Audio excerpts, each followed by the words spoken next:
ধুর ধুর, আর ভাল লাগে না। কেন যে মা আমাকে বিয়ে দিয়ে দিল কে জানে। বেশ তো ভালোই ছিলাম।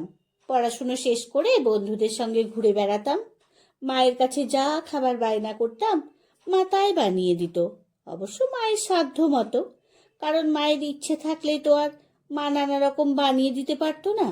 কটা টাকায় বা বাবার অফিস থেকে পেনশন পেত। বাচ্চাদের আঁকা শেখাতাম আর বাচ্চাদের পড়াতাম, সেখান থেকে কিছু পেতাম। তাতে দুজনের ভালোই তো চলে যাচ্ছিল। বিয়ে হয়ে এ বাড়িতে আসার পর ভালো খাওয়া পড়া সবই হচ্ছে, কিন্তু তাতে কি? সকাল থেকে রাত পর্যন্ত সংসারের সব কাজ করেও শাশুড়ির মন পাওয়া যায় না। পারমিতার সব কাজেতেই উনি বলেন, আমি যদি এমন কাজ করতাম তাহলে আমার শাশুড়ি মা আমাকে ঘরে বন্দি করে না খাইয়ে রাখতেন। পারমিতা এই কয়েকদিনে একটা জিনিস খেয়াল করেছে, যেদিন যেদিন শাশুড়ি মা পাড়ায় গল্প করতে যান সেদিন অন্য দিনের তুলনায় কথা বেশিই শোনান। তখন যুক্ত হয়, ও বাড়ির গিন্নি বলছিল তার বউ তার কত সেবা যত্ন করে। কোনোদিন বলেন রায়বাড়ির বউটার হাতের রান্না কি চমৎকার। কোনোদিন বলেন গোলাপি বাড়ির বউটা যা নম্র, যা ভদ্র না, কি আর বলবো। যার জন্য এ বাড়িতে পারমিতার একটু ভালো লাগে তিনি হলেন শ্বশুর মশাই। তিনি কলকাতার বাইরে চাকরি করেন, সপ্তাহের শেষে আসেন, আবার সোমবার সকালে ট্রেন ধরেন। পারমিতার বিয়ের পর থেকে যখনই তিনি কলকাতায় আসেন সবার জন্য কিছু না কিছু আনেন, কিন্তু যেটা লুকিয়ে পারমিতাকে দেন সেটা হলো চকলেট। তিনি পারমিতার হাতের রান্নারও খুব প্রশংসা করেন। সে যাই রান্না করুক না কেন শ্বশুরমশাই বলেন, বাহ, খুব ভালো হয়েছে। তাতে শাশুড়ি মার একটু রাগ হয়, তবে তিনি মুখে কিছু বলেন না। মা, একটা কথা বলবো? তা বলে ফেলো। দেখো আবার এমন কিছু বলো না যাতে আমি আবার রেগে যাই। না মা, সেরকম কিছু নয়। বলছিলাম কি, সংসারে অনেক কিছু বারণ তো। ওই চা, চিনি, বিস্কুট আর কিছু মশলাপাতি। আর দেখলাম তো আপনার পা ব্যথার মলমটাও শেষের দিকে। লতিকা দেবী ওর মুখের দিকে তাকান। তুমি যাবে? কেন মা, আমি গেলে কি কোনো অসুবিধা আছে? না, তা নেই। জয় আবার কিছু বলবে না তো? কেন মা, আপনার ছেলে কেন বলবে? আমাদের সংসারের জিনিস বারণ তো, তাই আমি যাচ্ছি। ঠিক আছে, যাও। আর একটা জিনিস, তাহলে আমার মুখে মাখার ক্রিমটা কতদিন শেষ হয়ে গেছে। পা ব্যথার জন্য তো কদিন বাড়ি থেকে বেরোতেই পারিনি। ভালো কথা, তোমার কাছে তো নিশ্চয় টাকা নেই। দেখো, এখানে একটা ব্যাগ আছে। ব্যাগটা ওনার হাতে দিতে উনি 4টে 500 টাকার নোট আর কিছু খুচরো টাকা দিলেন। একটা কথা বলি, আমি যদিও খুব খারাপ শাশুড়ি, বলছিলাম কি, তোমার কিছু প্রয়োজন থাকলে নিয়ে নিও, বুঝলে? পারমিতা বলে, আমার কিছু লাগবে না মা। রাস্তায় বেরোতেই দেখা হয় পাড়ার মালতী পিসির সঙ্গে। পারমিতাকে দেখতে পেয়েই বলে, কোথায় চললে বৌমা? শোনার পর তিনি বলেন, তোমাকে আবার বাজার করতে পাঠাচ্ছে। কি দেখে যে তোমার মা বিয়ে দিল কে জানে। সারাদিন সংসারের এত কাজ করো, তবুও তোমার শাশুড়ি বলে তুমি কিছুই করো না। বেশিরভাগ সংসারের কাজ উনিই করেন। পারমিতা বলে, কি আর বলবো পিসিমণি, আমি তো ওনাকে কোনো কাজ করতেই দিই না। ওই যা একটু আনাজ কেটে দেন, আর আমি তো সব রান্না বান্না পারি না, তাই ওই একটু দেখিয়ে দেন। মালতী পিসি বলে, আমি একটা কথা বলি বৌমা, একদিন শরীর খারাপের নাম করে সকাল থেকে বিছানায় পড়ে থাকবে, তবে তোমার শাশুড়ি মজাটা টের পাবে। যখনই পারমিতা রাস্তায় কোনো দরকারে বেরোয় তখনই কাকতালীয়ভাবে ওনার সঙ্গে দেখা হয়ে যায় পারমিতার। সেদিন ছিল শনিবার। শ্বশুরমশাই ভালোবাসেন মালাই চিকেন, তাই পারমিতা যা যা লাগবে আনতে বেরিয়েছিল। অবশ্য শাশুড়ি মাকে বলেই সেদিনও ঠিক দেখা হয়ে গেল মালতী পিসির সঙ্গে। কি করে যে খবর পায় কে জানে। পাড়ার মোড়ের দোকান থেকে চিকেন কিনছে। পিছন থেকে বলেন, বাহ বৌমা, এবার তোমার শাশুড়ি মাছ মাংসও কিনতে পাঠাচ্ছে। কেন সকালবেলা নিজের ছেলেকে বলতে পারে না? পারমিতা যতই বলার চেষ্টা করে ওর নিজের শ্বশুরমশাইকে আজ খাওয়াবে বলে চিকেন কিনতে এসেছে, কিন্তু কে শোনে কার কথা? শাশুড়ি মার নামে বলেই যায়। বলার পর জিজ্ঞেস করে, তোমার তো ফিরতে দেরি হবে বৌমা, তাহলে আমি যাচ্ছি। চিকেনটা কেনার পর সেদিন পারমিতার কেমন যেন সন্দেহ হয়। সে চুপি চুপি বাড়ির পিছন দিকে শাশুড়িমার ঘরের জানলার পাশে এসে দাঁড়ায়। শুনতে পাই মালতী পিসি বলছে, বৌদি কি আর বলবো বলো, রাস্তায় তোমার বৌমার সঙ্গে দেখা হলো। কি বলল জানো?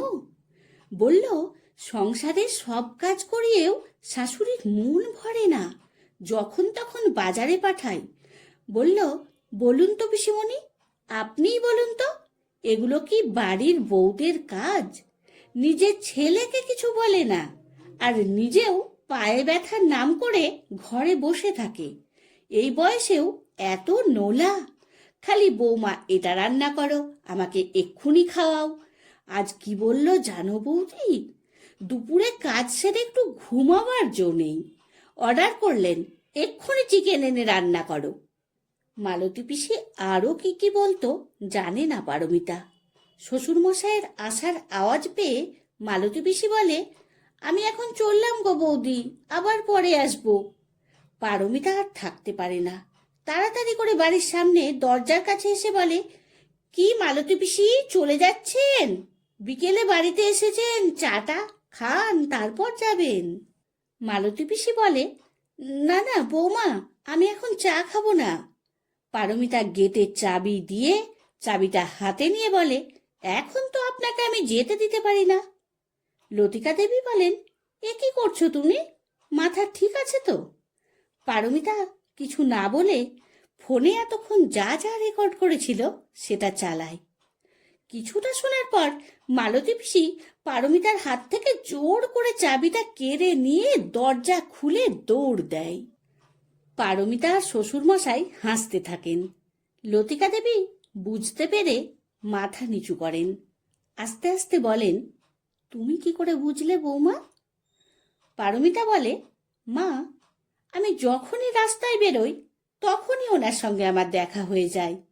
দেখা হলেই উনি শুরু করেন আপনার নিন্দে। আজ আমাকে মাংস কিনতে দেখে আপনার নামে অনেক কথা বলছিল। তারপরে আমায় জিজ্ঞেস করে বাড়ি ফিরতে আমার দেরি হবে কিনা। আমার কদিন ধরে ওনাকে সন্দেহ হচ্ছিল। আমি সব বাজার না করে ফিরে আসি, আর আপনার ঘরের পেছনে জানলার আড়ালে দাঁড়িয়ে ফোনে রেকর্ডিং করি। শ্বশুরমশাই বলেন, লতু, তুমি কি ভুলে গেলে? বেশ কিছু বছর আগের কথা, মালতী তোমার আর আমার মায়ের সঙ্গে ঠিক এই রকম করত, যাতে তোমার সংসারটা ভেঙে যায়। তখন আমার মা একদিন মালতীকে বাড়ি আসতে বারণ করেছিল।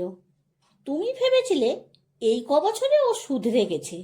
শোনো, যার যা স্বভাব, সেই স্বভাব আমৃত্যু পর্যন্ত থাকে, এটা জেনে রেখো। এই স্বভাবের জন্য ওর নিজের সংসারটাও ভেঙেছে। নিজে তো সংসার করতে পারেনি, তাই অন্যের সংসার ভাঙার জন্য পাড়ায় পাড়ায় ঘুরে বেড়ায়। শ্বশুরমশাই ব্যাগ থেকে চকলেট বার করে আজ শাশুড়ি মার হাতে দেন, বলেন, অন্যদিন আমি বৌমাকে তোমার আড়ালে দিই, আজ তুমি দেবে বৌমার এত বড় কাজের জন্য। চকলেটটা হাতে নিয়েই দু চোখ জলে ভরে ওঠে লতিকা দেবীর। শ্বশুরমশাই বলেন, এই জন্যই বৌমাকে আমি তোমার আড়ালে দিতাম। দেখো রতু, যা হবার তা তো হয়ে গেছে অনেক বছর আগে। এখন তোমার সামনে যে মেয়েটা আছে তাকে ভালোবেসে বুকে টেনে নাও, অনেক শান্তি লাগবে।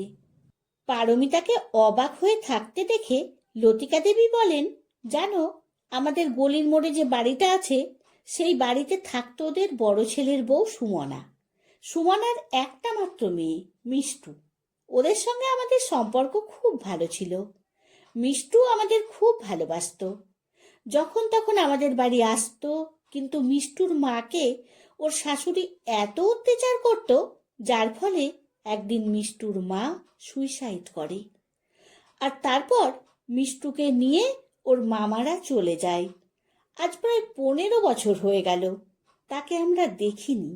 জানো, তোমার বাবা যখনই কলকাতা থেকে আসতো তখনই মিষ্টুর জন্য চকলেট আনতো।